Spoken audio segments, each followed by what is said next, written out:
We'd known each other since we were 5, Lila and I. Everyone around us could see we were head over heels, everyone except us. I met Kai the day his family moved in next door. My mom made me bring over a plate of cookies to be neighborly. He was sitting on the front steps looking completely lost after leaving his old friends behind.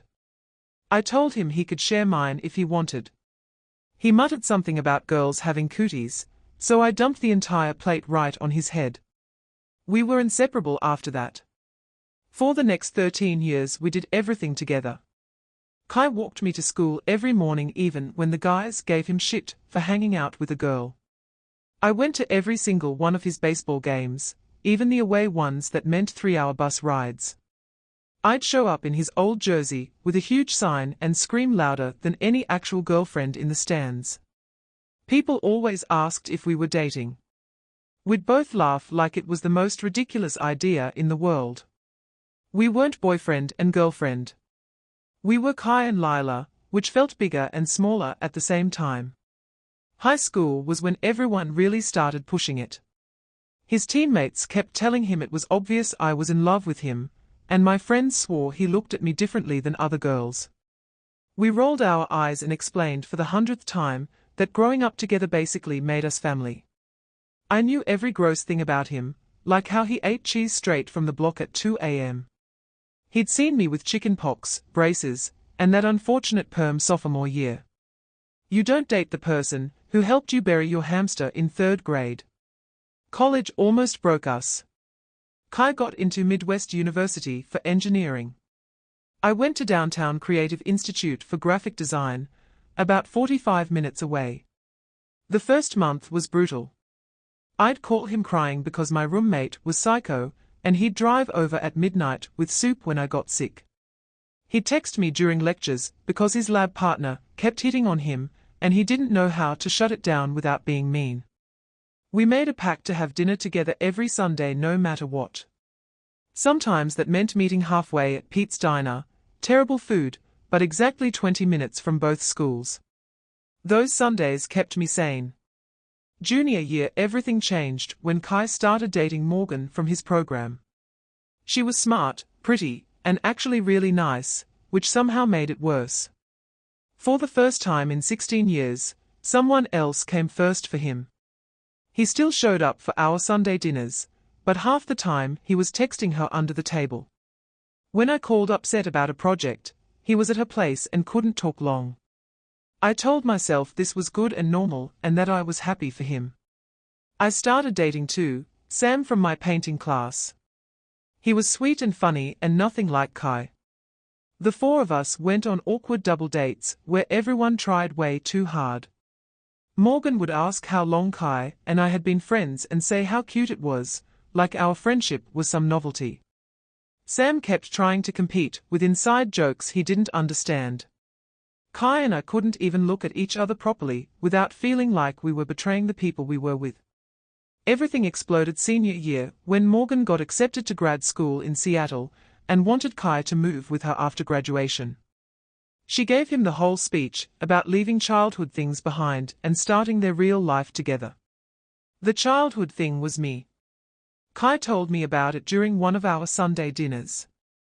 I said he should absolutely go. Morgan was great and Seattle had amazing opportunities for engineers.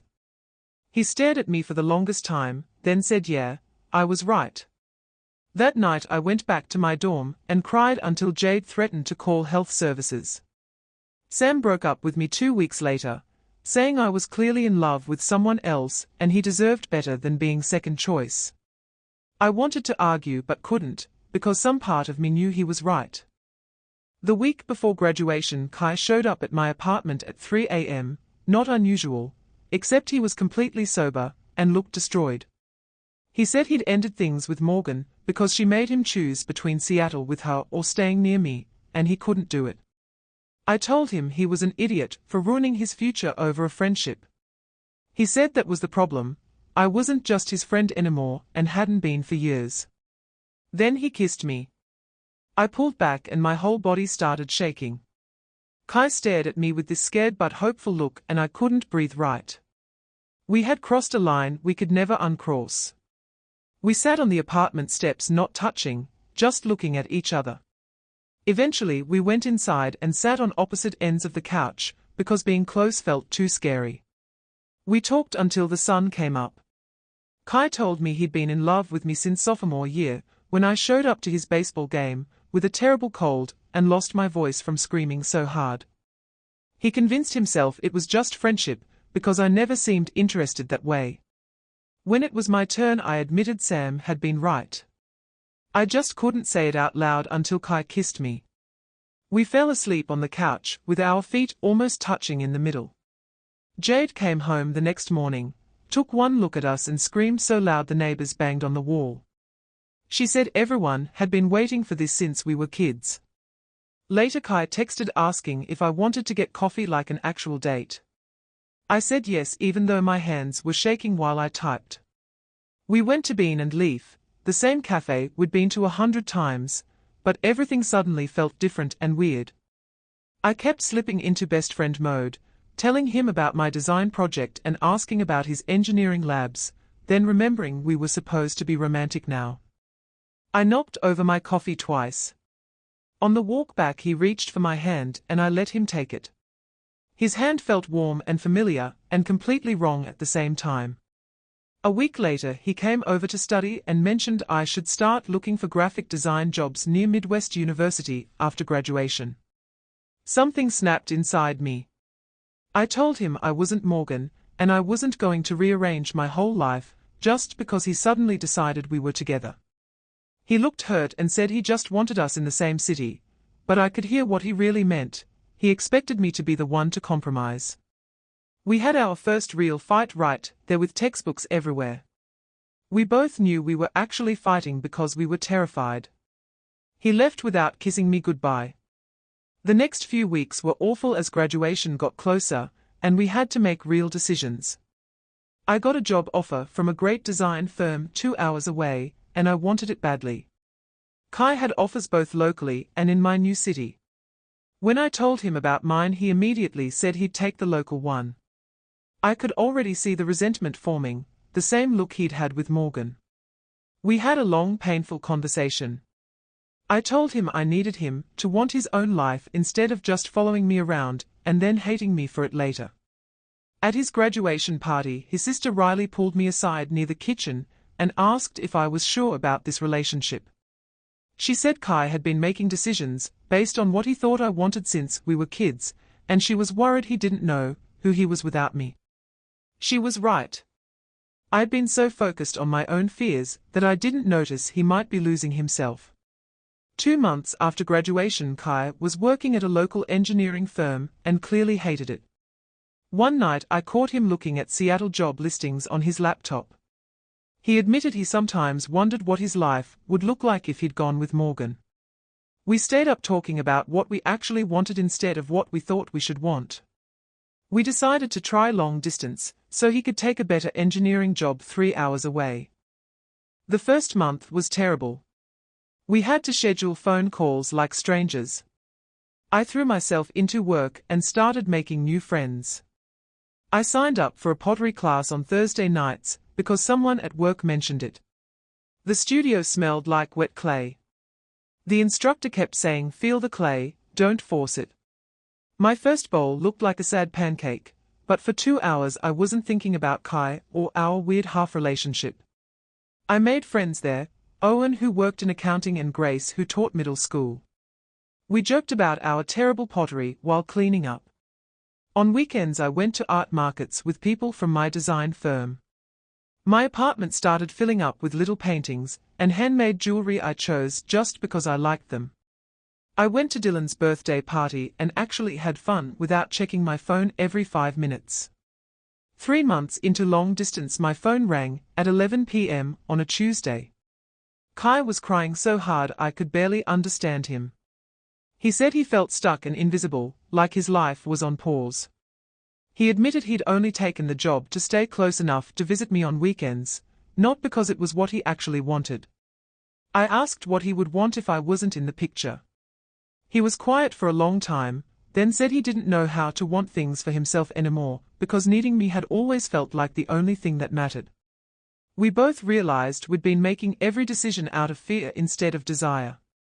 6 months after graduation, we had the breakup conversation over video chat. We decided on a real no-contact break, so we could figure out who we were without each other. When we hung up, I sat there for a minute, then started crying and couldn't stop. Losing Kai felt like losing a piece of myself. I'd spent more of my life with him than without him. At Thanksgiving, I drove home dreading the whole weekend. My mom casually mentioned Kai was visiting his family too. I spent most of the time hyper-aware of every car sound outside. Sunday morning, I woke up early and saw him sitting on his front steps through the kitchen window. He looked up, our eyes met, and he gave a small wave. I grabbed my jacket and went outside. We talked for 4 hours. He told me about therapy. He'd realized he'd been afraid to want things for himself because he thought needing me made him weak. He'd spent so many years taking care of me that he forgot how to let himself need anything. I told him about pottery and the art markets and how scared I was of becoming the person who made him give up his dreams. He pulled out his phone and showed me a job offer he'd gotten in my city from a really good engineering firm. He'd interviewed a month ago without telling me because he needed to know he was making the choice for himself. He was taking the position regardless of what happened with us. For the first time since we were 5, Kai had made a decision that was truly his own. We agreed to start over slowly when he moved to my city in January. We'd date like normal people instead of assuming 16 years of history meant we could skip steps. Our first official date was at Bean and Leaf. Kai showed up with flowers, so formal and weird that we both laughed. It was awkward in the best way. We kept falling into best friend mode and then catching ourselves. When he walked me home, he kissed me goodnight at the door. It felt completely different from that first desperate kiss, intentional, careful, less scared. The next 6 months were hard work. We had to learn how to be a couple while still being separate people. We fought about making time for each other versus time with our own friends. I had to resist falling back into old patterns. Kai had to learn to say when he needed space instead of disappearing. We had a huge fight in April because I made plans with my pottery friends on a night he wanted to see me. He said I was choosing them over him. I told him that kind of thinking was exactly what broke us the first time. We didn't talk for 3 days. Then he called and apologized after talking to his therapist. Slowly we found a rhythm, date nights, friend nights, and nights we did our own thing. When his company offered a promotion that would mean moving to their Seattle office, he didn't tell me for 2 weeks. I found the offer letter on my kitchen counter by accident. We talked about it over takeout. He said he genuinely loved his current project and team, and was turning it down because it was what he wanted, not because of me. I believed him. That felt huge. 2 years after that first kiss, we were back at Pete's Diner. The food was still terrible, but it was ours. Kai was nervous the whole meal. He reached across the table, took my hand, and said he'd spent the last 2 years learning how to be his own person. And the best part was that being his own person made him want to be with me even more. He pulled out a ring and asked me to marry him. I said yes because I wasn't scared anymore.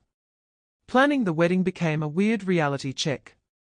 We had separate friend tables, my pottery friends who'd never met him, and his engineering co-workers who barely knew me.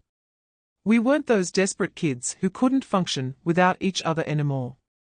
We had our own lives and we chose to share them. On the wedding day, Riley gave a speech about watching us grow up next door, and how we'd spent 16 years perfecting friendship, and then 2 years completely rebuilding everything we thought we knew about each other. She said she'd never seen 2 people work harder for their relationship. When we danced later, his hand steady on my back, I thought about how close we'd come to losing each other forever. Every fight about space, every night apart, every hard conversation had led to this moment where I knew exactly who I was and still chose him. He looked at me and smiled. I knew he was thinking the same thing. We did it the hard way. The messy way. The way that almost destroyed us. And I wouldn't change a single moment of it.